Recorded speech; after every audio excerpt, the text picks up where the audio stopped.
जनाब मुफक्किर इस्लाम एडवोकेट साहब, बिहार प्रदेश के मजलिस इत्तेहादुल मुस्लिमीन के सदर, वो रुकने असम्बली, वो कायद मुक़न्नना मोहतरम जनाब अख्तरुल ईमान साहब, बिहार बहादुरगंज के मजलिस इत्तेहादुल मुस्लिमीन के मोहतरम जनाब इजहार रशफी साहब, इतिहार के मेरे तमाम मजलिस इत्तेहादुल मुस्लिमीन के साथी रुफ़क़ा, जनाब माजिद हुसैन साहब, ऑब्जर्वर बंगाल मजलिस इत्तेहादुल मुस्लिमीन,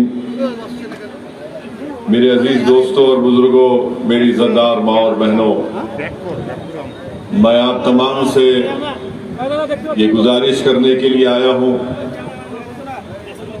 कि आप तमाम मुत्तहिद होकर अपने एक एक वोट का इस्तेमाल आने वाले असेंबली इलेक्शन के लिए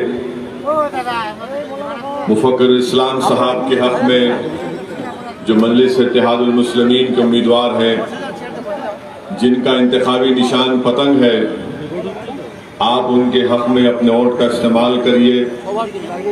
मैं आपसे बताने भी आया हूँ कि इस बंगाल की सरजमीन पर आपको अपने इत्तेहाद के जरिए अपनी एक बेबाक सियासी आवाज को बंगाल की असम्बली में पहुँचाना है। आज आप देखते हैं कि आपके पास अपनी एक आजाद सियासी आवाज नहीं होने के बिना पर आज आप बहुत से मसाइल में तकालीफ में मुब्तला है। यहाँ पर तालीम का मसला है, हमारे बच्चों को, हमारे बच्चियों को पढ़ाने के लिए स्कूल नहीं है, और अगर कोई स्कूल में पढ़ भी लेता है अपनी जाती कोशिशों की बुनियाद पर, तो उन बच्चे और बच्चियों के लिए आला तालीम के लिए हायर एजुकेशन के कॉलेजेस नहीं है, गवर्नमेंट में नौकरी नहीं मिलती, जहां पर गरीब आवाम बसती है वहां पर पीने के पानी का टैप वाटर नहीं मिलता, ड्रेनेज लाइन का इंतजाम नहीं होता है। ये तमाम आपके मसाइल हैं। बल्कि मैं तो ये कहूँगा कि बंगाल में हमारे मुस्लिम अक़लियत के तमाम जिम्मेदारों को इस बात का एक मुत्तहिदा तौर पर फैसला लेना है कि आपने 60 साल कभी कांग्रेस को वोट दिया, तो कभी वाम को, लेफ्ट को वोट दिया, और फिर आप 10 साल से टीएमसी को वोट दे रहे हैं। मैं आपसे ये बताने आया हूं और आपको ये सवाल कर रहा हूं आपसे कि आपने क्या हासिल किया, क्या हमको मिला, चाहे वो कांग्रेस हो या वाम हो या टीएमसी हो। इन तमाम ने ये कहा कि आप हमको वोट दो, हम आपको डेवलपमेंट देंगे, हम आपके बच्चे और बच्चियों के लिए स्कूल बनाएंगे, हम कॉलेजेस बनाएंगे, अस्पताल बनाएंगे, नौकरी का इंतजाम करेंगे, और आपको बीजेपी और संघ परिवार की ताकतों से बचाएंगे।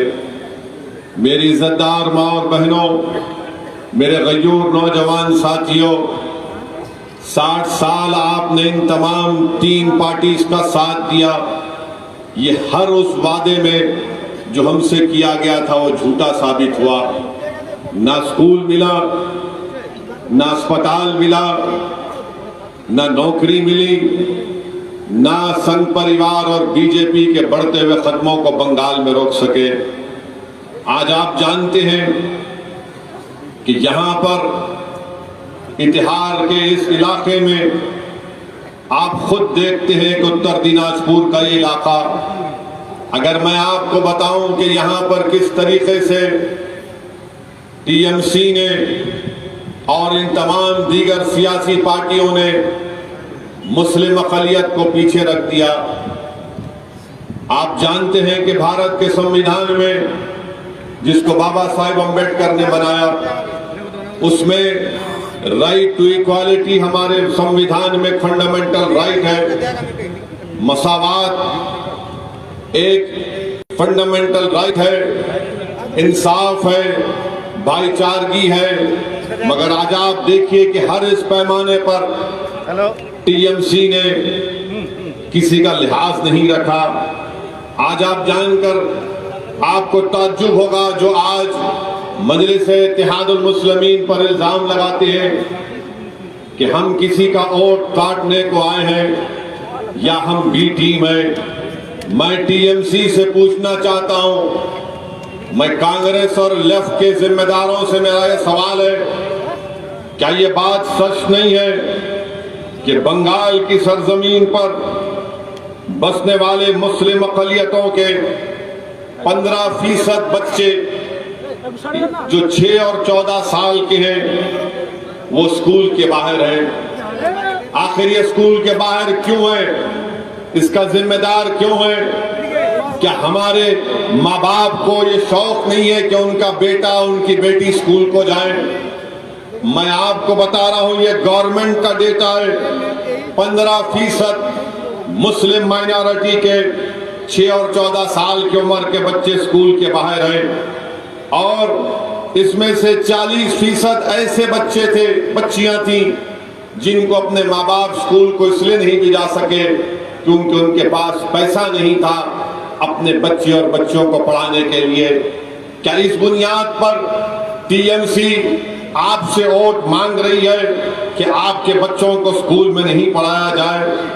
मैं आपको बताते हुए शर्म महसूस करता हूं कि उत्तर प्रदेश और बिहार के बाद सबसे ज्यादा मुस्लिम अक़लियत के बच्चे अगर स्कूल में ड्रॉप आउट है या स्कूल के बाहर है तो मगरबी बंगाल की स्टेट में है। किस बुनियाद पर टीएमसी लेफ्ट और कांग्रेस मजलिस-ए-इत्तेहादुल मुस्लिमीन पर इल्जाम लगाती है? मैं आपको ये भी बताना चाह रहा हूं मेरे अजीज दोस्तों, आपके उत्तर दिनाजपुर में स्कूल और हायर सेकेंडरी स्कूल सबसे कम है। अगर आप देख लेंगे पश्चिम मिदनापुर में, दार्जिलिंग में, बंकुरा में, वहां ज्यादा स्कूल है और यहाँ पर उत्तर दिनाजपुर में, इतिहार में ना स्कूल है ना हायर एजुकेशन का स्कूल है। मेरे अजीज दोस्तों और बुजुर्गों, आपको जानकर ये बड़ी हैरत होगी कि टीचर प्यूपल टीचर रेशियो भी जो जरूरी है वो उत्तर दिनाजपुर में या आपके तिहाड़ के असेंबली कॉन्स्टिट्यूंसी में नहीं होता है। और आपको जानकर ये तकलीफ भी होगी कि 20% हमारे बच्चे स्कूलों में नहीं है ना कॉलेज में, और टीएमसी इल्जाम लगाती कि मजलिस-ए-इत्तेहादुल मुस्लिमीन बी टीम है और इलेक्शन में इसलिए लड़ रही कि वोट काटने के लिए। क्या ये बात सच नहीं है कि 80% रूरल वेस्ट बंगाल में मुसलमानों के घर में कितने पीने के पाए, उनकी आमदनी क्या है? 80% मुस्लिम अक़लियत की जो रूरल बंगाल में रहते हैं उनकी आमदनी सिर्फ 5,000 रुपये है। सिर्फ 5,000 रुपये किस बुनियाद पर आप टीएमसी को, कांग्रेस को बाम कोट दे सकते हैं? करीब 38% ऐसे मुस्लिम अक़लियत के फैमिलीज हैं जो बंगाल में सिर्फ 2,500 रुपये महीने को कमाते हैं। आप बताइए कौन बी टीम है? कौन आपका दोस्त है? कौन आपका दुश्मन है? मेरी इज्जतदार माँ और बहनों, ये हमारी बर्बादी की दास्तान जो मैं आपके सामने रख रहा हूं, आप खुद इस बात का फैसला कर लीजिए। उत्तर दिनाजपुर में मुस्लिम माइनॉरिटी के पास कितना मनरेगा का कार्ड है? ये पूरे बंगाल का सबसे गरीब तरीन जिला, सिर्फ 13% लोगों के पास मनरेगा का कार्ड है। अगर आप चले जाएंगे जलपाईगुड़ी में तो 80% लोगों के पास मनरेगा का कार्ड है। बताओ ममता बनर्जी, जलपाईगुड़ी में 80% लोगों के पास मनरेगा का कार्ड और उत्तर दिनाजपुर में सिर्फ 13% लोगों के पास मनरेगा का कार्ड है। इसका जिम्मेदार कौन है? ममता बनर्जी। बताओ कांग्रेस के बड़े बड़े लीडर्स आखिर ये क्यों नाइंसाफी की जाती है? जहां पर मुस्लिम अकलियत की आबादी है वहां पर आप ये तमाम चीजों को मुहैया नहीं करते हैं। ये आपकी तासुबियत की, ये आपकी तंग नजरी की, ये आपकी नफरत की निशानी है। अरे आखिर ये क्यों किया जाता है? क्यों उत्तर दिनाजपुर के बच्चे यहां पर नौकरी की तलाश में कभी दिल्ली जाते हैं, तो कभी मुंबई जाते हैं, तो कभी हैदराबाद या फिर मुख्तलिफ भारत के शहरों में जाते हैं? क्या उन घर से अगर कोई बाप चला जाता है तो उस घर में पलने वाली बच्ची को यह हक हासिल नहीं है कि उसका बाप उसका मुस्कुराता हुआ चेहरा देख सके? क्या उस बाप का हक हासिल नहीं है कि अपने बच्चों का बचपन देख सके? क्या उस माँ को, उस बीवी को हक हासिल नहीं है कि वो अपनी जवानी में अपने शौहर के साथ रह सके? मेरे अजीज दोस्तों और बुजुर्गों, ये हाल आपके पास यहाँ पर चाहे टीएमसी हो या मुख्तलिफ सियासी पार्टियां हो, उन्होंने ये करके रख दिया। क्या ये बात सच नहीं है कि उत्तर दिनाजपुर में टॉयलेट 58% मुस्लिम हाउस होल्ड में नहीं है, जिसको शौचालय कहते हैं? बड़ा प्रोपेगेंडा मोदी जी करते हैं कि शौचालय बना दिए, शौचालय बना दिए। ये डेटा है गवर्नमेंट का। और एक बात मैं आपके सामने रखना चाह रहा हूं कि उत्तर दिनाजपुर में कितना ड्रेनेज लाइन डाला गया, बताओ टीएमसी के लोग। तुम 10 साल से सरकार में हो, इसके पास इनका कोई जवाब नहीं है। मेरे अजीज दोस्तों और बुजुर्गों, आज बंगाल में 27% मुस्लिम पॉपुलेशन है 2011 के सेंसस के मुताबिक। आज टीएमसी हम पर इल्जाम लगाती है कि असदुद्दीन ओवैसी आकर बी टीम बना हुआ है या किसी से पैसा लिया है। मेरा सवाल एक ही है ममता बनर्जी से, 27% आबादी को आपने कितना गवर्नमेंट में नौकरी दिया? 6%, 6% नौकरी दिया।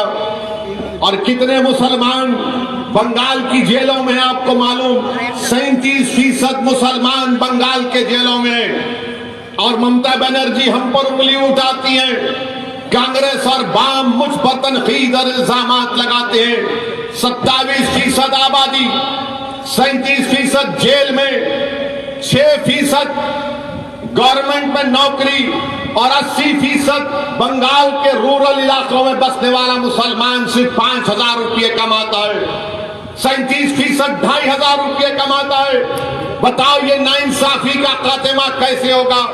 मेरी इज्जतदार माँ और बहनों, मेरे गयूर नौजवानों, मेरे बुजुर्गों, मैं आपसे अपील करने आया हूं कि नाइंसाफी का खात्मा सिर्फ नारे लगाने से नहीं होता, नाइंसाफी का खात्मा रोने से नहीं होता, नाइंसाफी का खात्मा जज्बात से नहीं होता है।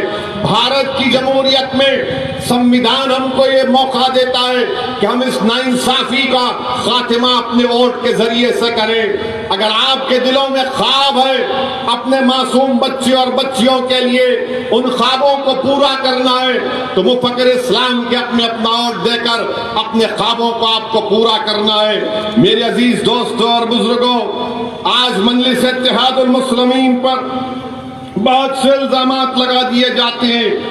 आप ये भी जानते हैं कि हम पर इल्जाम लगाते हैं ममता बनर्जी कि असदुद्दीन ओवैसी को पैसे मिले। मैं ममता बनर्जी से पूछना चाहता हूं, कितने पैसे मिले आप बता दो। उसके 90% पैसे मैं आपके भाईपों को दे देता हूं, मैं उसको दे देता हूं, मैं अपने पैसे सदका करके आपको दे दूंगा। बताओ कहां मिले? यही ममता बनर्जी को याद रखना चाहिए कि जब नंदीग्राम का वाकया हुआ था, उस वक्त मनमोहन सिंह की सरकार थी। करीब 35-40 मुस्लिम एमपीज की मीटिंग हुई और सबने तय किया कि हम नंदीग्राम को जाएंगे।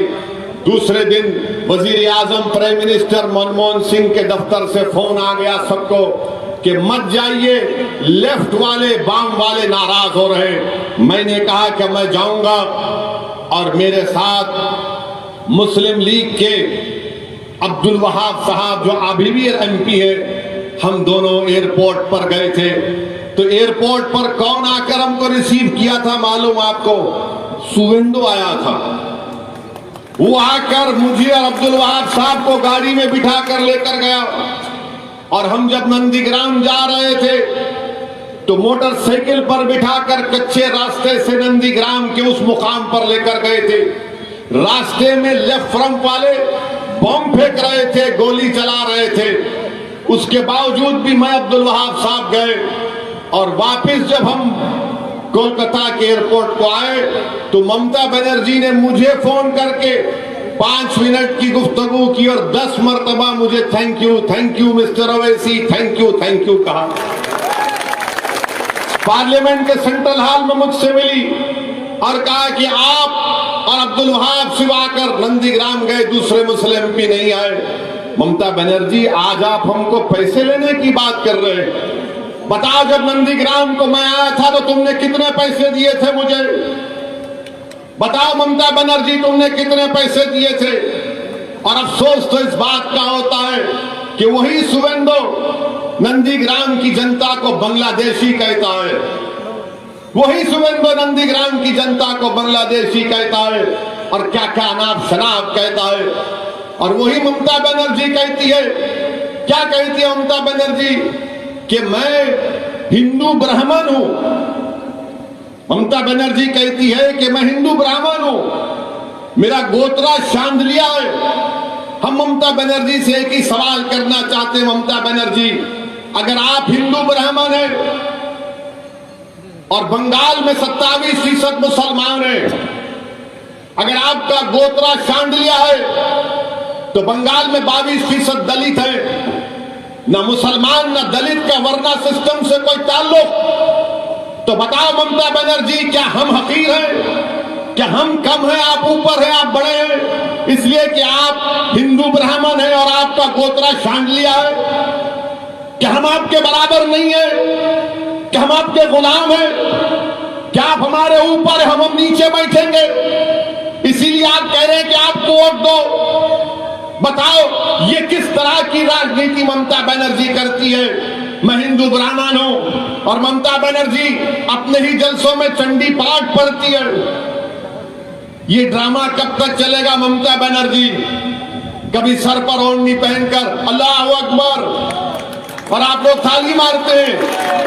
मेरे अजीज दोस्तों और बुजुर्गों, अगर कोई अपने सर पर ओढ़नी पहनता है तो उसका काम है, अगर तो अल्लाह अकबर कहता है तो ठीक है। मगर ये तो बताओ कि आपके बच्चों को स्कूल मिला क्या?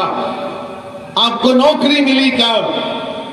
आपके घर में ड्रेनेज लाइन आई क्या? आपकी आमदनी में इजाफा हुआ क्या? बताइए, ये कुछ नहीं करते और सिर्फ इल्जाम पे इल्जाम लगाती है। और ममता बनर्जी कहती है कि असदुद्दीन ओवैसी हैदराबाद से आए, हैदराबाद से आकर यहां पर ये काम कर रहे हैं। सुनो ममता बनर्जी, तुम हैदराबाद की तारीख को नहीं जानती हो। हैदराबाद की तारीख ये है कि नेताजी सुभाष चंद्र बोस के साथ अहमद सफरानी एक शख्स का नाम था जो हैदराबाद से था, जिसने नेताजी सुभाष चंद्र बोस के साथ अंग्रेजों से लड़ाई लड़ी। जब नेताजी सुभाष चंद्र बोस जर्मनी से सबमरीन में एशिया को आए तो एक आदमी उनके साथ था जिसका नाम अहमद सफरानी था। ममता बनर्जी, तुमको तारीख में तुम कमजोर हो। वही अहमद सफरानी ने जय हिंद का नारा लगाया था। अगर आज कोई जय हिंद बोलता है तो हैदराबादी के निकालने इस नारे पर बोलता है। मैं वो हैदराबादी हूं ममता बनर्जी, मेरी रगों में उन मुजाहिदीन आजादी का खून दौड़ता है। मैं उन्हीं को अपना आइडियल और अपना हीरो मानता हूं। मगर ये ममता बनर्जी कहती है असदुद्दीन ओवैसी बीजेपी का साथ दे रहा है। ममता बनर्जी, क्या तुम भूल गए जब गुजरात में इंसानियत की खून की होली खेली जा रही थी तो तुम्हारी पार्टी ने अप्रैल 30, 2002 को बीजेपी का साथ दिया था लोकसभा में। तुमने इस बुनियाद पर साथ दिया कि तुमको खैरात में मिनिस्टर बना दिया जाए और बाद में ममता बनर्जी को अटल बिहारी वाजपेयी ने, बीजेपी की सरकार ने उनको मिनिस्टर बना दिया। आज आप हमको बोलते हैं, आज बीजेपी कहती है कि उत्तर दिनाजपुर, मुर्शिदाबाद, मालदा में पूरे बांग्लादेशी घुसे हुए हैं। बीजेपी का दिलीप घोष कहता है कि 1 करोड़ बंगाल के मुसलमान बांग्लादेशी हैं। ममता बनर्जी, बीजेपी को कौन लाया बंगाल में? मैंने अपनी आंखों से 2005 के लोकसभा में देखा कि ममता बनर्जी ने लोकसभा के डिप्टी स्पीकर, उस वक्त एक अकाली दल के हमारे सरदार जी साहब थे, उनके मुंह के ऊपर फाइल फेंक कर कहा कि इतने लोग बांग्लादेश से बंगाल में आ चुके हैं। ये ममता बनर्जी ने किया था। और आज ममता बनर्जी बोलती है कि ओवैसी आएगा, ये ऐसा करेगा। ममता बनर्जी, याद रखो, मुझे फख्र है कि मैं भारत का मुसलमान हूं।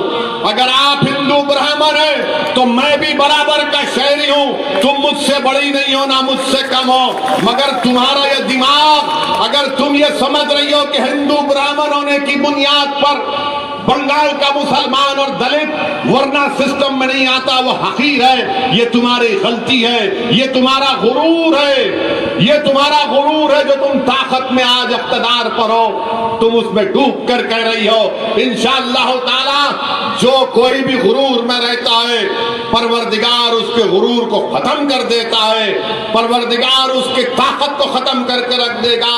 और आज ममता बनर्जी हर जगह जहां पर जाती है असदुद्दीन ओवैसी का नाम लेती है। ममता बनर्जी, आप जरूर मेरा नाम लो, मुझे मालूम कि आपको मेरे नाम से बड़ी मोहब्बत है। दिन रात आपको सिर्फ असदुद्दीन ओवैसी आपके ख्वाब में आता है। कोई बात नहीं, जितना आप नाम लेंगे मुझे उससे कोई फर्क नहीं पड़ता, मगर एक बात मैं आपको बता रहा हूं कि हम यहां पर बंगाल में मजलिस-ए-इत्तेहादुल मुस्लिमीन की बुनियाद डाल चुके हैं। हम यहां पर अपने झंडे को गाड़ चुके हैं। ये सिर्फ इलेक्शन लड़ने के लिए हम नहीं आए हैं। इंशाअल्लाह ताला आप देखेंगे कि सुबह क़यामत तक इंशाअल्लाह ताला बंगाल की सरजमीन पर मजलिस-ए-इत्तेहादुल मुस्लिमीन आबाद और शादाब रहेगी। हम कामयाब होंगे, हम कामयाब होंगे। इसमें आप तमाम के दुआओं की हमको जरूरत है, आपके साथ की जरूरत है। ममता बनर्जी, टीएमसी, ये कांग्रेस, ये लेफ्ट, ये तमाम के तमाम ने सिर्फ हमारा वोट हासिल किया और हमको धोखा दिया। मेरे अजीज दोस्तों और बुजुर्गों, मैं आपको यही पैगाम देने आया हूं कि मुफक्किर इस्लाम को आप अपने वोटों से कामयाब करिए। अब ममता बनर्जी बोलेंगी कि टीएमसी का जो यहाँ पर साबिका एक्स-एमएलए था वो बीजेपी में चला गया। मेरे से पूछ के गया क्या? मेरे को फोन करके गया क्या वो? अब आप बताइए, हर चीज में ये हमको कह देते हैं आपका रनिंग एमएलए बीजेपी में भाग गया। और फिर लोग बोल रहे कि नहीं, टीएमसी से एक अच्छा कैंडिडेट आया। अरे भाई, मुफक्किर इस्लाम उससे अच्छा कैंडिडेट है, मुफक्किर इस्लाम उससे काबिल है, वकील है, और वकील बंगाल के असेंबली में जाकर लड़ेगा। और लोग बोलते हैं मजलिस लड़ी तो वोट कट जाएंगे। मेरे भाई, आपको मालूम कि बंगाल में बीजेपी के 18 एमपी जीत गए, मजलिस का कोई कैंडिडेट नहीं था, 18 एमपी जीत गए। हम नहीं लड़े। ममता बनर्जी क्यों रोकने में नाकाम हुई? क्यों लेफ्ट और बाम उनको रोकने में नाकाम हुआ? आज मजलिस असेंबली का इलेक्शन लड़ रही है तो ममता बनर्जी मजलिस से डर और खौफ में आकर पैसे लिए। अरे ममता बनर्जी, जब आप अटल बिहारी वाजपेयी की हुकूमत की साथ थी, कितने पैसे मिले आपको? और ममता बनर्जी का एक मिजाज बन चुका है, मुसलमान दिखा तो पैसे से बिकता है। ममता बनर्जी, हम अपना ईमान का सौदा करने के लिए तैयार नहीं है। आप हमको नहीं जानती हैं। ममता बनर्जी कहती है, अपनी तकरीर में कहा कि मैं पूरे माइनॉरिटी से अपील कर रही हूं कि मिलकर वोट दो, मिलकर वोट दो। ममता बनर्जी, आप बोलो ना, आप क्यों नहीं बोलती हिंदू ब्राह्मणों से? बोलो, हिंदू ब्राह्मणों को मिलकर वोट दो। आप क्यों कह रही है माइनॉरिटी से? अगर आप हिंदू ब्राह्मण हैं, अगर आपका गोत्रा छान लिया है तो बोलो, गोत्रे की बुनियाद पर और दो मुझे। वहां नहीं बोलेंगे, हमको डराने के लिए कहते हैं। ममता बनर्जी, आप भूल चुके हैं कि अब हम डरने वाले नहीं है, वो जमाना जा चुका है। मेरे भी ख्वाब है, उस ख्वाब को पूरा करना और आपको और मेरा मकसद है इंशाअल्लाह। ममता बनर्जी कहती है कि मैं शेरनी हूं, तो सुनो ममता बनर्जी, असदुद्दीन का नाम दीन का शेर है, मेरा नाम भी शेर का है। शेर शेरनी का खेल अगर खेल रहा है तो हम तैयार हैं। आप कोई भारत की रानी नहीं है, मोदी कोई भारत का राजा नहीं है कि ममता बनर्जी के खिलाफ बोले तो पैसे ले लिए, मोदी के खिलाफ बोले तो ये एंटी नेशनल है, जिहादी है। ये कौन सी सियासत आप लोग चला रहे हैं? मेरे अजीज दोस्तों और बुजुर्गों, मेरी आपसे गुजारिश है कि आप मुफक्किर इस्लाम को अपने वोट देकर इनको कामयाब करिए। और यहाँ पर जो बीजेपी के कैंडिडेट हैं, ये राइस मिल ओनर है। आप बताइए ऐसा आदमी क्या खिदमत करेगा आपकी? ये तो पूरा चावल लेकर के अपने घर में रख लेगा, पूरा गरीब को परेशान कर देगा। और बीजेपी क्या कर रही है? अभी थोड़े दिन पहले अखबार में आपने फोटो देखा होगा, मोदी जी के बाजू एक आदमी खड़ा हुआ है, सर पे टोपी है, देखा फोटो आपने? मोदी जी खड़े हैं, सर पे टोपी है और उनको कान में कुछ बोल रहा है, देखा ना फोटो आपने? तो मीडिया के लोग हमसे पूछे क्या बोला होगा वो, तो हम बोले तुम सुनोगे? तो बोले बोलो। मेरे को नहीं मालूम कि वो क्या है, कौन है, मैं तो आप जानते, मैं तो नहीं जानता। बोले क्या बोला होगा? तो उसने कान में कहा, मोदी जी मैं बांग्लादेशी नहीं हूं। किसी ने पूछा और क्या कहा होगा? तो उसने कहा, मोदी जी हम कागज नहीं दिखाएंगे एनआरसी एनपीआर के लिए। फिर किसी ने पूछा और क्या कहा होगा उस लड़के ने मोदी जी को? तो उसने कहा, मोदी जी हम ट्रिपल तलाक के कानून को नहीं मानते। फिर किसी ने पूछा और क्या कहा? तो उस शख्स ने कहा हो सकता है कि मोदी जी मेरी तरह की टोपी कब पहनेंगे आप? फिर किसने पूछा और क्या कहा? तो उसने कहा, मोदी जी मैं तो सर पे टोपी पहना हूं, कम से कम आप तो देश की जनता पर टोपी मत पहनाओ, बहुत पहना चुके। बीजेपी हर मैदान में नाकाम साबित हो चुकी है। ममता बनर्जी, कांग्रेस और वाम की वजह से बंगाल में बीजेपी आई है। मेरी आपसे गुजारिश है, मेरी आपसे इल्तिजा है, मैं आपको सच्चाई बयान कर रहा हूं। ये रात बड़ी लंबी रहने वाली है, ये रात बड़ी लंबी रहने वाली है। इसलिए जरूरी है कि इस अंधेरी और तूफानी रात में आपको एक रोशनी की जरूरत है, और वो रोशनी मजलिस इत्तेहादुल मुस्लिमीन आपके रूप में है। आप इसको, जमात को मजबूत करिए। बिहार में अख्तरुल ईमान साहब हैं, हमने वहां पर 5 एमएलए हमारे जीत कर आए। वो सीमांचल की सरजमीन जो भारत की सबसे पसमानदा सरजमीन है, वहां पर अख्तरुल ईमान की क़ियादत में 5 एमएलए जीत कर आए। और जब ये 5 जीते तो लोग बोल रहे थे 5 जीते क्या करेंगे? बिहार में तो 280 है ना अख्तर भाई एमएलए, 280 के करीब है, मगर 5 जब जीते तो नीतीश कुमार की नाक में दम करके रख दिए। नीतीश कुमार मजलिस के मेरे को देखते ही परेशान हो जाता है। इसी तरह अगर मुफक्किर इस्लाम यहां से कामयाब होगा तो जब वो बंगाल की असेंबली में जाएगा तो इतिहार की जनता की आवाज बनेगा, गरीब मजलूमों की आवाज बनेगा, दलित, मुसलमान और आदिवासी तमाम गरीबों की आवाज बनकर उनके हक के लिए, उनके इंसाफ के लिए लड़ेगा। मजलिस इत्तेहादुल मुस्लिमीन आपके साथ है मेरे अजीज दोस्तों और बुजुर्गों। एक और बात मैं आपको बताना चाहता हूं कि एक मजदूर हमारा भाई हैदराबाद में, उसका इंतकाल हो गया था, जिसका नाम अमीन शेख था, 24 साल का। उसकी 2 बेटियां थीं। उसके खानदान वालों ने हमसे राब्ता किया, कांटेक्ट किया और कहा कि उसकी लाश को वापिस भिजाना चाहिए। तो हमारे मुख्तदिर बाबा कॉरपोरेटर हन्नान साहब ने एम्बुलेंस के जरिए सुरजापुर में उसकी डेड बॉडी को हैदराबाद से भिजाया। मेरे अजीज दोस्तों और बुजुर्गों, हमको एहसान नहीं किए। महबूब आलम को टीएमसी के लोग डरा रहे, मैं टीएमसी के गुंडों से कहना चाह रहा हूं, तुम अब नहीं डरा सकते हमको। असदुद्दीन ओवैसी अपने काज के लिए, इस मुल्क के संविधान के लिए अपनी जान को कुर्बान करने के लिए तैयार है। हम अपनी जान कुर्बान करेंगे। और सुनो ममता बनर्जी, अपने ना मैं टाइम से पहले जाऊंगा ना टाइम के बाद जाऊंगा। और सुनो टीएमसी के गुंडों जो हमारे पार्टी के मेंबर्स को डरा रहे हैं, तुम अब हमको नहीं डरा सकोगे। अगर तुम गुंडागर्दी करोगे तो याद रखो तुमको इसमें बहुत बड़ी नाकामी साबित होगी।